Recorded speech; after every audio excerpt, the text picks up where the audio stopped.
Welcome back. کیونکہ غزہ میں جنگ بندی کا نفاذ ہو چکا ہے، لیکن یہ جنگ بندی کتنی پائیدار ہے، اس متعلق سنگین خدشات اور خطرات بھی اپنی جگہ موجود ہیں. اسرائیل کی جانب سے بھی اس جنگ بندی معاہدے کی مسلسل خلاف ورزی کی جا رہی ہے، اور بدقسمتی سے اس پورے معاہدے میں مرکزی کردار ادا کرنے والے امریکی صدر ڈونلڈ ٹرمپ بھی غزہ جنگ بندی کے خاتمے سے متعلق دھمکیاں دینے لگے ہیں. ان تمام خدشات کے باوجود غزہ کی ایک بار پھر تعمیر نو جیسے مثبت اقدامات پر بھی بحث کا آغاز ہو گیا ہے، اور آج ایک مکمل منصوبہ سامنے آیا جس کے تحت 3 سال میں غزہ کی تعمیر نو ہوگی، اور اس مقصد کے لیے $65 ارب کا خرچ درکار ہوگا. اس متعلق فلسطینی اتھارٹی نے غزہ کی تعمیر نو کے لیے 3 مراحل پر مشتمل 5 سالہ منصوبہ پیش کر دیا ہے، جس کا مقصد جنگ سے تباہ حال علاقے کو دوبارہ آباد کرنا اور اسے ریاست فلسطین کا فعال، مربوط اور ترقی یافتہ حصہ بنانا ہے. فلسطینی وزیر اعظم محمد مصطفیٰ نے اقوام متحدہ اور سفارتی حکام سے ملاقات میں غزہ کی تعمیر نو کے لیے منصوبہ پیش کیا. محمد مصطفیٰ نے کہا کہ وہ چاہتے ہیں کہ 12 ماہ بعد فلسطینی اتھارٹی غزہ میں مکمل طور پر فعال ہو جائے.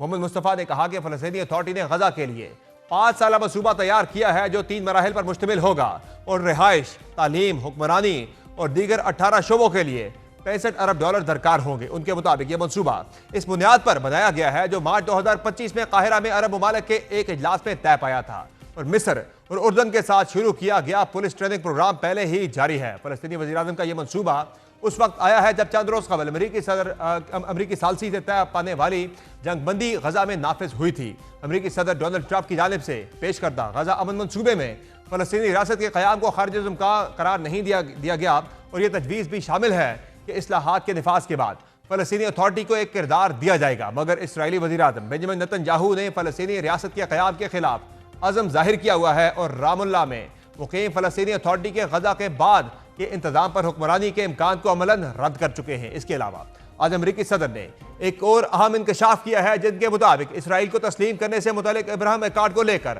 عام پیش رفت ہو رہی ہے، اور امکان ہے کہ اس معاہدے کو سعودی عرب بھی تسلیم کرے گا، جس کے بعد اور دیگر ممالک بھی اس معاہدے کا حصہ بن جائیں گے.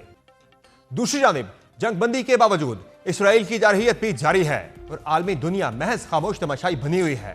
اسرائیل جنگ بندی کی خلاف ورزی کرتے ہوئے اب تک کم از کم 24 افراد کو گولیاں مار کر شہید کر چکا ہے. تاہم اس کے باوجود امریکی صدر اسرائیل کی تنبیہ کرنے کے بجائے حماس کو دھمکیاں دے رہے ہیں. گزشتہ روز امریکی صدر ڈونلڈ ٹرمپ نے دھمکی دیتے ہوئے کہا ہے کہ اگر حماس نے غزہ میں لوگوں کو قتل کرنا جاری رکھا تو ہم اندر جا کر انہیں مار دیں گے. ٹرمپ نے ٹروتھ سوشل پر لکھا کہ اگر حماس غزہ میں لوگوں کو قتل کرنا جاری رکھتا ہے جو کہ معاہدے کا حصہ نہیں تھا تو ہمارے پاس اندر جا کر انہیں مار دینے کے سوا کوئی چارہ نہیں ہوگا. دلچسپ بات یہ ہے کہ ٹرمپ کا یہ بیان بھی ان کی جانب سے لیا جانے والا ایک یو ٹرن ہے، کیونکہ چند روز قبل انہوں نے کہا تھا کہ حماس کی گولی چلا کر عام لوگوں کو مارنے سے وہ زیادہ فکر مند نہیں، اور وہ اسے گینگ کے لوگوں کو مارنے جیسا سمجھتے ہیں. یہ بیان بظاہر ٹرمپ کے موقف میں ایک بڑی تبدیلی کی نشاندہی کرتا ہے، کیونکہ انہوں نے منگل کو صحافیوں سے گفتگو کرتے ہوئے کہا تھا کہ انہوں نے چند ایسے گینگز کو ختم کیا جو بہت برے تھے. تاہم امریکی صدر کی جانب سے موقف میں تبدیلی کے پیچھے بھی بظاہر اسرائیلی دباؤ کو سمجھا جا رہا ہے، کیونکہ حماس کی جانب سے مارے جانے والے گینگز کو اسرائیل کی پشت پناہی حاصل ہے. رپورٹس کے مطابق غزہ میں حماس اور مسلح قبیلوں کے اراکین کے درمیان خون ریز جھڑپیں ہوئی، جن پر الزام ہے کہ وہ انسانی امداد لوٹ رہے تھے اور اسرائیل کے لیے کام کر رہے تھے. جون میں اسرائیلی حکام نے اعتراف کیا تھا کہ انہوں نے غزہ کے گینگز کو اسلحہ فراہم کیا تھا، جن میں سے کچھ کے تعلقات داعش سے بھی تھے، تاکہ حماس کو غیر مستحکم کیا جا سکے. گزشتہ اتوار کو مقامی فورسز کے مطابق اسرائیل سے منسلک ایک غزہ گینگ کے مسلح افراد نے ممتاز فلسطینی صحافی صالح الجفرادی کو شہید کیا تھا. ٹرمپ کے جنگ بندی منصوبے کے تحت حماس کو غیر مسلح ہونا ہوگا اور غزہ کی حکومت میں اپنی تمام تر کردار سے دستبردار ہونا ہوگا. تاہم یہ واضح نہیں کہ حماس نے ان شرائط کو قبول کیا ہے یا نہیں. دوسری جانب جنگ بندی کے باوجود اسرائیل نے بارہا اس معاہدے کی خلاف ورزی کی. روزانہ فلسطینیوں کو یہ کہہ کر شہید کیا کہ وہ اسرائیلی فوج کے زیر کنٹرول علاقوں کے قریب آئے تھے، حالانکہ وہ علاقے واضح طور پر نشان زد نہیں ہیں.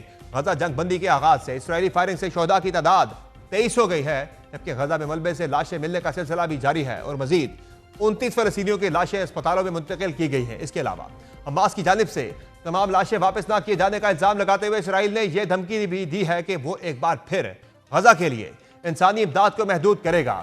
اسرائیلی افواج نے گزشتہ روز بھی رفح بارڈر نہیں کھولا، جس کے باعث ٹرکوں پر لدی کئی 100 ٹن امداد غزہ نہیں پہنچ سکی. اقوام متحدہ اور امدادی تنظیموں نے رفح بارڈر کھولنے کا مطالبہ کیا ہے تاکہ انسانی بحران میں کمی لائی جا سکے.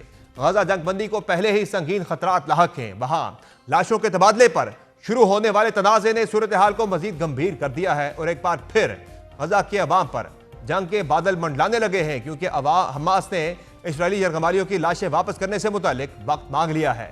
حماس کے مطابق اس نے ان تمام یرغمالیوں کی لاشیں حوالے کر دی ہیں جن تک رسائی ممکن تھی، جبکہ غزہ میں تباہ شدہ سرنگوں سے باقی یرغمالیوں کی لاشیں نکالنے کے لیے بڑے پیمانے پر کوششیں اور خصوصی آلات درکار ہیں۔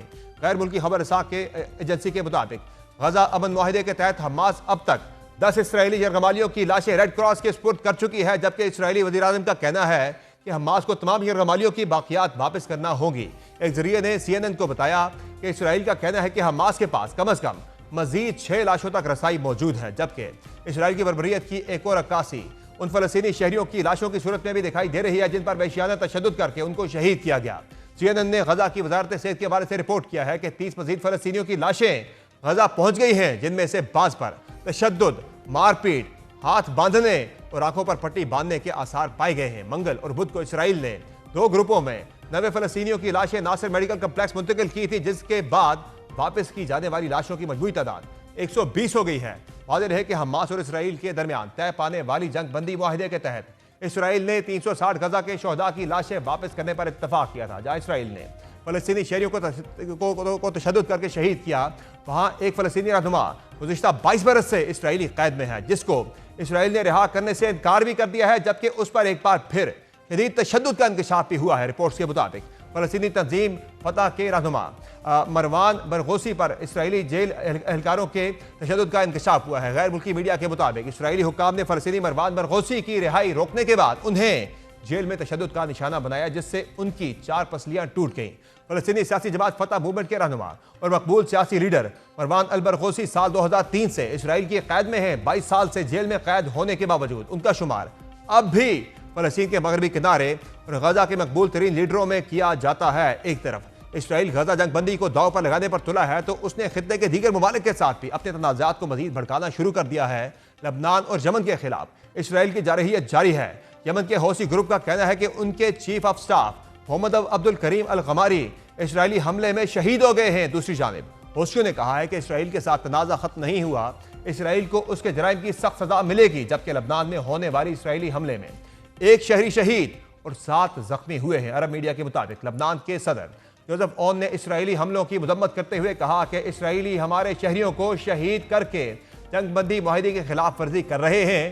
واضح رہے کہ امریکی صدر نے غزہ جنگ بندی معاہدے کو ایک نئے مشرق وسطیٰ کا آغاز قرار دیا تھا، تاہم موجودہ صورتحال اور اسرائیل کے جارحانہ عزائم نے اس معاہدے کے پائیدار رہنے پر شکوک پیدا کر دیے ہیں۔ اس ساری صورتحال میں تمام نگاہیں پھر سے امریکی صدر ڈونلڈ ٹرمپ پر ہیں کہ جنہوں نے یہ سارا معاہدہ انیشیٹ کیا اور اس معاہدے کو منطقی انجام تک پہنچایا، لیکن اس کے بعد اب حماس کی جانب سے اس معاہدے کی خلاف ورزیاں کی جا رہی ہیں۔ کیا صدر ڈونلڈ ٹرمپ اپنے ہی طرف سے کیے گئے اس معاہدے پر، جس کا وہ کریڈٹ لیتے ہیں کہ انہوں نے 8 جنگیں رکوائی ہیں، اس پر مکمل طور پر عمل درآمد کروا پائیں گے؟ یہ آنے والا وقت بتائے گا۔ آج کے شو میں اتنا ہی، اجازت دیجیے، اللہ حافظ۔